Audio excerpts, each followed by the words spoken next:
현재 일본의 지반 붕괴 상황이 심상치 않은 조짐을 보이며 곳곳에서 대규모 산사태 발생의 시작을 알리고 있습니다. 지금까지 발생한 폭우로 인한 지반핵화 현상의 산사태와는 완전히 다른 새로운 형태의 지역적 산발 산사태가 고도를 가리지 않고 나타나며 인접거주 지역과 야외 철길까지 덮어버리고 있는 것입니다. 더욱 상황이 심각한 것은 어떠한 전조 증상도 없이 산사태의 토사와 함께 수백 그루의 나무가 쏟아져 내려오는 현상으로 인해 인명피해와 시설물의 피해가 극에 달하고 있으며 심지어는 이동 중인 전철에도 산사태의 나무가 직격탄을 가하는 매우 위험한 사고까지 발생하고 있기 때문입니다. 그럼 자세한 내용 살펴보도록 하겠습니다. 바로 어제인 26일 일본 미야기현에서는 수십 그루의 나무와 토사가 한 번에 지면으로 쓸려 내려오는 국지성 산사태로 인한 대형 사고가 발생했습니다. 현장의 긴급 상황을 중계한 NST 뉴스에 따르면 미야기현의 도로보수공사 작업 중 수십 그루의 나무와 흙더미가 쏟아지며 작업자와 인접 마을의 부상자가 발생한 상황이다. 30그루 이상의 나무가 완전히 뽑힌 상태로 폭격하듯 쏟아지며 도로에 보수공사를 진행하던 크레인마저 나무에 의해 완전히 파손됐다. 또한 흙더미와 나무가 인접 마을까지 파고들어 수십 채의 주택에 토사 피해가 발생했다라며 수십 그루의 나무 폭격으로 인한 대규모 인명피해를 보도했습니다. 그런데 더욱 당황스러운 것은 일부 지역이 아닌 동일한 시간대에 근접 지역 곳곳에서 이미 철길로 토사가 쏟아지는 산사태 피해가 발생하고 있었다는 사실입니다. 동일한 날짜인 26일 미야기현의 외곽 전철에서는 순환로를 운행 중 갑자기 흙더미와 나무들의 토사 폭격이 쏟아지며 전철의 창문이 연이어 부서지는 심각한 사고가 발생했습니다. 현장 상황을 직접 촬영해 제보한 목격자에 따르면 전철의 외부 운행 중 갑자기 수십 명의 사람들이 나무가 쏟아진다고 소리쳤다. 상황을 파악할 틈도 없이 나무들이 전철의 창문을 두들기며 완전히 파손시켰다. 사람들과 함께 나무를 밖으로 떨어뜨렸으나 다른 칸에서도 동일한 피해가 발생해 있었다. 눈으로 보던 산사태와는 완전히 다른 느낌이었다라고 말했습니다. 또한 해당 전철의 유지를 담당하던 운수지역회는 26일 발생한 산사태에 대한 대비가 전혀 되어 있지 않았다. 해당 사고 구간은 산과 인접해 있음에도 어떠한 방어 체계가 없는 구간이었으며 산사태 나무들의 타격 이후 창문 파손과 더불어 일부 칸에서는 문까지 열린 피해를 파악했다. 비슷한 산사태 피해가 다른 지역에서도 발생하고 있어 우리 또한 매우 혼란스럽다라며 급격히 늘어난 산사태 발생에 전철들의 피해가 심각하다는 보고를 전했습니다. 이제는 전철을 타고 가던 중에도 산사태의 직격탄을 맞고 부상당할 수 있는 일본의 상황에 정말 사람이 살아갈 수 있는 나라인지조차 의문스러울 따름입니다. 또한 이 소식을 들은 일본인들은 더 이상은 참지 못하겠다며 한국의 청와대에 직접 단체에 생존 메일을 보내겠다는 일본스러운 황당한 발상을 보여주고 있습니다. 이처럼 시간이 지날수록 그저 생존하기 위한 도를 넘은 일본인들의 행동은 그들이 얼마나 궁지에 몰린 상황인지 여실히 보여주고 있는 것 같습니다. 이에 따른 일본인들의 반응 살펴보도록 하겠습니다. 한국 정부와 일본 정부는 궁극적인 목표인 일본을 수호하고 보호하는 공통의 임무를 가지고 있다. 지금까지는 한국의 대통령에게 우리의 피난에 대한 요청과 책임의 의무를 물었지만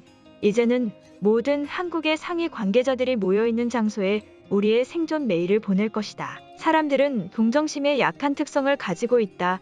지금의 우리를 봐라. 우리는 일본을 도망치고 싶다. 그런데 메일을 보내려면 그곳의 메일 주소나 관련된 사람들의 정보를 알아야 하는데 이건 어디서 구할 수 있는 것이지? 일본에서 살고 있는 한국인들이나 한국인 친구에게 부탁하면 알고 있을 거라는 생각은 들지만 그들조차 믿어서는 안 되기 때문에 조심해서 행동해야 될 것 같다. 일단은 한국의 커뮤니티의 단체로 메일을 보내면 한국 정부에 전달해주지 않을까? 한국이 제일 무서워하는 것이 일본의 국제적인 힘을 이용해 한국을 압박하는 것이다. 일본의 기시다 총리 또한 현재의 일본인들이 한국에서 살고 싶어하고 도망치고 싶어하는 것을 이미 전부 알고 있다. 지금 기시다 총리는 그것에 대한 거래를 하기 위해 한국의 독도를 가지고 압박을 하고 있는 것이다. 독도를 우리가 가진다면 일본인들이 거기서 살면 되기 때문이다. 독도뿐만이 아니다. 지금 일본의 가장 강한 협상 카드는 바로 다른 나라는 가지고 있지 않은 무기인 변이 바이러스를 가지고 있다는 것이다. 일부 멍청한 일본인들은 이것이 일본의 재앙이라며 두려워하고 있지만 조금만 생각해보면 이것을 얼마든지 활용해 한국을 공격할 수 있다. 바이러스를 보유한 일본인이 한국에 간다면 피할 수밖에 없을 것이다. 매번 산사태가 발생할 때마다 이동수단인 전철의 피해가 발생해왔다. 일본 정부도 생각이라는 것이 있는 집단이라면 나무나 돌에 부서지지 않는 다이아몬드나 티타늄 같은 것으로 전철을 개조해야겠다는 생각은 하지 않는 것인가? 일본은 다른 나라들보다 광물적인 자원도 풍부한 나라인데 다이아몬드를 왜 활용하지 않는 건지 이해가 되지 않는다. 일본에 다이아몬드가 있다는 소리는 살면서 처음 듣는 소식이다. 하지만 최근 발생한 경석 사태로 볼 때 하늘이 일본을 돕는 것 같은 자연적 선물을 무한정 발생시켜주고 있는데 다이아몬드가 존재한다고 해도 전혀 이상할 것이 없을 것 같다. 시간은 좀 걸리겠지만 다이아몬드로 버스나 전철 등 이동수단에 갑옷을 씌운다면 산사태도 전혀 지장 없을 것이다. 이미 한국 정부에 속해 있는 고위급 관계자들은 기시다 총리의 지령을 받고 한국의 몰락화를 준비 중이다. 지금 일본은 오직 자연재해에 의한 자연적인 피해만 입고 있지만 한국은 지금 내부부터 천천히 붕괴되고 있는 것이다. 일본의 땅이 너무 위험하니 이제 수천만 명의 일본인들이 한국으로 이동하기만 해서 시민권을 얻고 살면 그곳이 바로 일본이 되는 것이다. 한국을 원하는 사람들도 있지만 나는 그저 일본 정부가 어떠한 자연재해 방지도 하지 않아서 생긴 일이라고 생각한다. 자연재해가 이렇게 많이 발생하는데도 불구하고 아무런 준비도 하지 않고 외교적인 하찮은 싸움만 일으키는 기시다 총리의 모습은 나의 눈에는 황당해 보일 뿐이다. 왜 한국에는 산사태가 발생하지 않지? 일본의 산사태는 가지고 있는 산지를 너무나 효율적으로 활용하다 보니 빈 공간이 많아져서 발생하는 것이고 실제 대형 산사태가 발생해야 되는 나라는 바로 한국이라는 말이다. 한국은 단지 지리적 이점을 가지고 있다는 이유만으로 우리 일본인들을 너무 깔보고 있다. 내가 직접 폭탄을 심어서 한국의 산사태를 일으킬 것이다. 한국의 얼굴을 숙이며 살려달라는 자존심 없는 부탁을 할 바에는 이러한 의견처럼 한국을 우리와 동일선상으로 만들어버리고 똑같은 등가 교환식의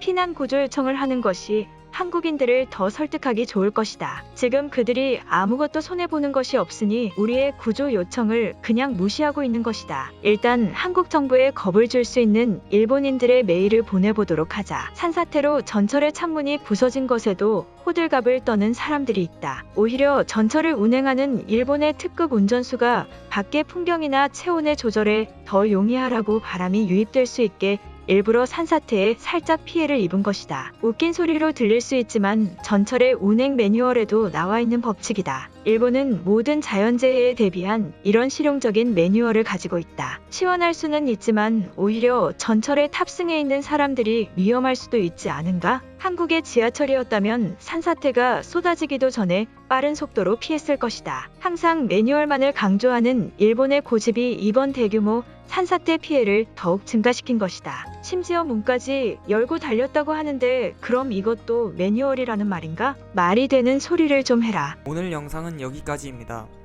제 영상이 도움이 되셨다면 구독과 좋아요 부탁드리겠습니다. 감사합니다.